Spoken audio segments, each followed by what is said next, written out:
नमस्ते। आज हम भौतिकी के एक बहुत ही बुनियादी लेकिन दिलचस्प विषय पर बात करेंगे, जिसे हम जड़त्वीय संदर्भ तंत्र या इनर्शियल फ्रेम ऑफ रेफरेंस कहते हैं। कल्पना कीजिए कि आप एक ऐसी बस में बैठे हैं जो बिल्कुल स्थिर खड़ी है। अगर आप अपनी सीट पर एक गेंद रखते हैं तो वो वही रहेगी जब तक आप उसे धक्का न दें। ये एक जड़त्वीय संदर्भ तंत्र का उदाहरण है। अब सोचिए, अगर बस अचानक चल पड़े तो वो गेंद बिना किसी के छुए पीछे की ओर लुढ़कने लगती है। यहां न्यूटन का पहला नियम सीधा लागू होता नहीं दिखता, क्योंकि गेंद पर बिना किसी बाहरी बल के गति आ गई। ऐसी स्थिति को हम नॉन इनर्शियल फ्रेम कहते हैं, लेकिन हमारा मुख्य फोकस है इनर्शियल फ्रेम। सरल शब्दों में कहें तो ये एक ऐसा फ्रेम या नजरिया है जहां न्यूटन का जड़त्व का नियम पूरी तरह काम करता है। यानी अगर किसी वस्तु पर कोई बाहरी बल नहीं लग रहा तो वो जिस हाल में है वैसी ही रहेगी। अगर रुकी है तो रुकी रहेगी, और अगर चल रही है तो एक समान गति से चलती रहेगी। यहां एक और महत्वपूर्ण बात आती है, जिसे हम गैलीलियन रूपांतरण या गैलीलियन ट्रांसफॉर्मेशन कहते हैं। ये गणितीय नियम केवल इन्हीं जड़त्वीय तंत्रों पर लागू होते हैं। मान लीजिए आप एक चलती ट्रेन में हैं जो बिल्कुल एक समान वेग से बिना किसी झटके के चल रही है, और आपका दोस्त बाहर जमीन पर खड़ा है। आप दोनों के लिए भौतिकी के नियम एक समान होंगे। अगर आप ट्रेन के अंदर कोई प्रयोग करते हैं तो उसके परिणाम वैसे ही होंगे जैसे जमीन पर स्थिर रहकर करने पर मिलते। यही वो खूबसूरती है जो हमें समझाती है कि ब्रह्मांड में निरपेक्ष गति जैसी कोई चीज नहीं है। सब कुछ इस पर निर्भर करता है कि आप उसे किस संदर्भ तंत्र से देख रहे हैं। बस शर्त इतनी है कि वो तंत्र त्वरित नहीं होना चाहिए, यानी उसकी रफ्तार या दिशा बदलनी नहीं चाहिए। तो अगली बार जब आप एक स्थिर गति से चलती कार या विमान में बैठें तो याद रखिएगा कि आप एक इनर्शियल फ्रेम का हिस्सा है, जहां प्रकृति के नियम बड़ी ही सादगी और सटीकता से काम कर रहे होते हैं। अब अगर हम इसी कड़ी को थोड़ा और गहराई से समझें तो गैलीलियन प्रणाली की एक और बहुत बड़ी और दिलचस्प विशेषता सामने आती है, जिसे हम समय की निरपेक्षता या एब्सोल्यूटनेस ऑफ टाइम कहते हैं। सरल शब्दों में इसका मतलब यह है कि इस पूरी व्यवस्था में समय को एक ऐसी चीज माना गया है जो सबके लिए बिल्कुल एक समान रफ्तार से बहती है। कल्पना कीजिए कि आपके पास एक जादुई घड़ी है, और वैसी ही एक घड़ी आपके उस दोस्त के पास है जो एक तेज रफ्तार ट्रेन में सफर कर रहा है। गैलीलियन सोच के अनुसार चाहे आपका दोस्त कितनी ही तेज गति से क्यों न चल रहा हो, उसकी घड़ी के टिक टिक करने की रफ्तार और आपकी घड़ी की रफ्तार में रत्ती भर भी फर्क नहीं आएगा। अगर स्टेशन पर खड़े होकर आप देखते हैं कि दो घटनाओं के बीच 10 सेकंड का अंतर है, तो ट्रेन के अंदर बैठा आपका दोस्त भी उन घटनाओं के बीच ठीक 10 सेकंड का ही अंतर महसूस करेगा। गणितीय रूप से इसे देखना बहुत आसान है। मान लीजिए आपके लिए समय t है और आपके दोस्त के लिए t प्राइम है, तो गैलीलियन रूपांतरण कहता है कि t हमेशा t प्राइम के बराबर ही होगा। इसमें गति का समय पर कोई असर नहीं पड़ता। उस जमाने में यह माना जाता था कि ब्रह्मांड का समय एक सार्वभौमिक सत्य है जो बिना किसी पक्षपात के हर जगह एक जैसा चलता है। यही वो बुनियादी सोच थी जिसने सदियों तक भौतिकी को आधार दिया। ये विचार सुनने में बहुत स्वाभाविक लगता है, क्योंकि हमारी रोजमर्रा की जिंदगी में हमें ऐसा ही महसूस होता है। चाहे हम दौड़ रहे हों, कार चला रहे हों या घर पर आराम कर रहे हों, हमें कभी ऐसा नहीं लगता कि हमारे लिए समय धीमा या तेज हो गया है। गैलीलियन प्रणाली इसी इंसानी अनुभव को एक वैज्ञानिक आधार देती है कि समय एक ऐसी पटरी है जिस पर पूरा ब्रह्मांड एक ही गति से आगे बढ़ रहा है, चाहे किसी की भी स्थिति या वेग कुछ भी क्यों न हो। अब जब हमने समय की इस एकरूपता को समझ लिया है, तो चलिए इसे थोड़ा और व्यावहारिक रूप देते हैं और देखते हैं कि जब एक इंसान दूसरे के सापेक्ष गति कर रहा हो तो उनकी स्थितियों के बीच का गणितीय रिश्ता कैसा दिखता है। इसी को हम गैलीलियन रूपांतरण समीकरण या गैलीलियन ट्रांसफॉर्मेशन इक्वेशंस कहते हैं। इसे इस तरह से महसूस कीजिए कि आप जमीन पर एक स्थिर बिंदु पर खड़े हैं, जिसे हम तंत्र एस कह सकते हैं। और आपका एक दोस्त एक ऐसी पारदर्शी ट्रेन में बैठा है जो बिल्कुल सीधे अक्ष की दिशा में एक स्थिर वेग v से आगे बढ़ रही है। आपके दोस्त के उस चलते हुए तंत्र को हम एस प्राइम नाम दे देते हैं। अब कल्पना कीजिए कि पटरी के पास कहीं एक बिजली कड़कती है या कोई बल्ब जलता है। आप अपनी जगह से उसकी दूरी नापेंगे और आपका दोस्त अपनी चलती ट्रेन की सीट से उसकी दूरी नापेगा। यहाँ गैलीलियन समीकरण हमें बताते हैं कि आप दोनों के आंकड़ों में क्या संबंध होगा। चूंकि आपका दोस्त v वेग से आगे बढ़ रहा है, तो समय t बीतने के बाद वो आपसे v गुना t जितनी दूरी तय कर चुका होगा। इसलिए आपके दोस्त के लिए उस घटना की स्थिति यानी x प्राइम आपके द्वारा नापी गई दूरी x में से उस तय की गई दूरी vt को घटाने पर प्राप्त होगी। सरल शब्दों में x प्राइम बराबर होता है x घटा vt के।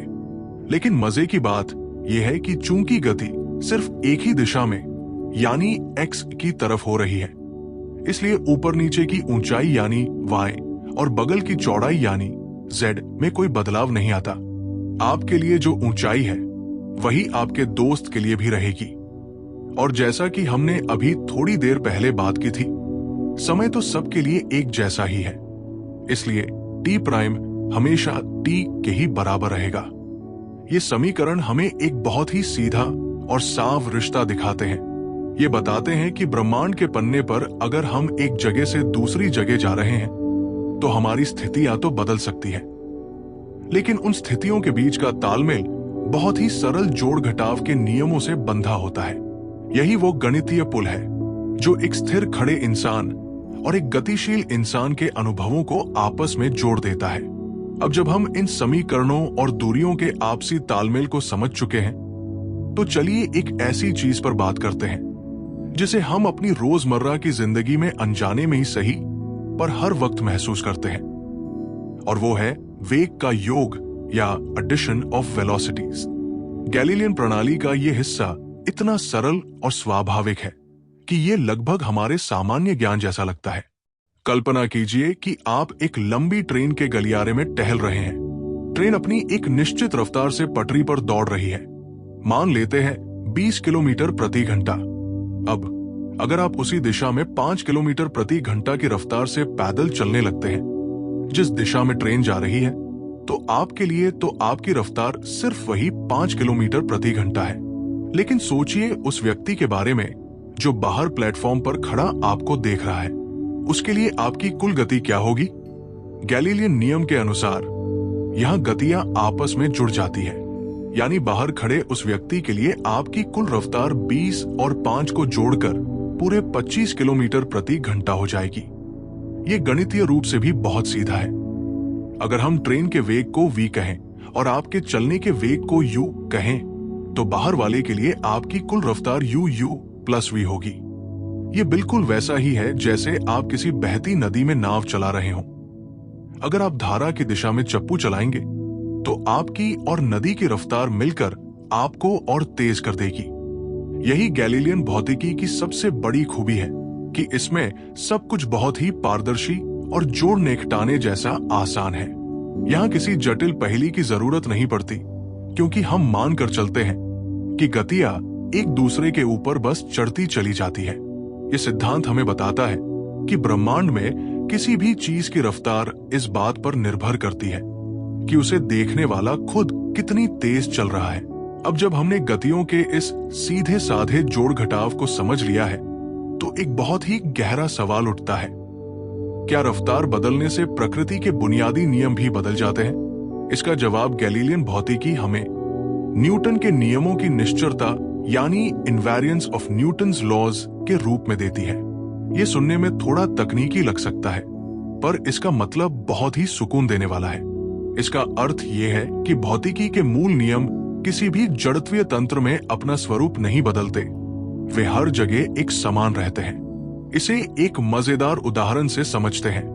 कल्पना कीजिए कि आप एक प्रयोगशाला में बैठे हैं जो बिल्कुल स्थिर है, और वहां आप न्यूटन के दूसरे नियम एफ मा का परीक्षण कर रहे हैं। आप एक वस्तु पर बल लगाते हैं और उसका त्वरण नापते हैं। अब मान लीजिए कि यही प्रयोग आप एक ऐसे विशाल समुद्री जहाज के अंदर कर रहे हैं जो समुद्र की शांत लहरों पर बिल्कुल स्थिर वेग से बिना किसी झटके के आगे बढ़ रहा है। ताज्जुब की बात यह है कि जहाज के अंदर भी आपको बिल्कुल वही परिणाम मिलेंगे जो जमीन पर मिली प्रयोगशाला में मिले थे।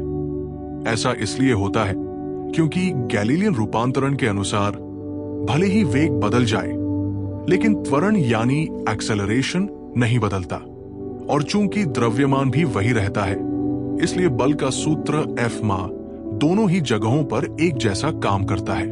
आपके लिए उस चलते हुए जहाज के अंदर भौतिकी वैसी ही रहेगी जैसे वो किसी स्थिर कमरे में होती है। आप वहां गेंद उछालेंगे तो वो सीधे आपके हाथ में ही गिरेगी, बिल्कुल वैसे ही जैसे जमीन पर गिरती है। यही वो महान सिद्धांत है जो हमें बताता है कि ब्रह्मांड में कोई भी खास या विशेषाधिकार प्राप्त जगह नहीं है, चाहे आप स्थिर हो या एक समान वेग से यात्रा कर रहे हो। कुदरत के नियम आपके साथ पक्षपात नहीं करते। ये निश्चरता ही वो नींव है जिस पर आगे चलकर आधुनिक भौतिकी की पूरी इमारत खड़ी हुई, क्योंकि ये हमें भरोसा दिलाती है कि विज्ञान के नियम सार्वभौमिक है और वे प्रेक्षक की गति के साथ अपनी पहचान नहीं खोते।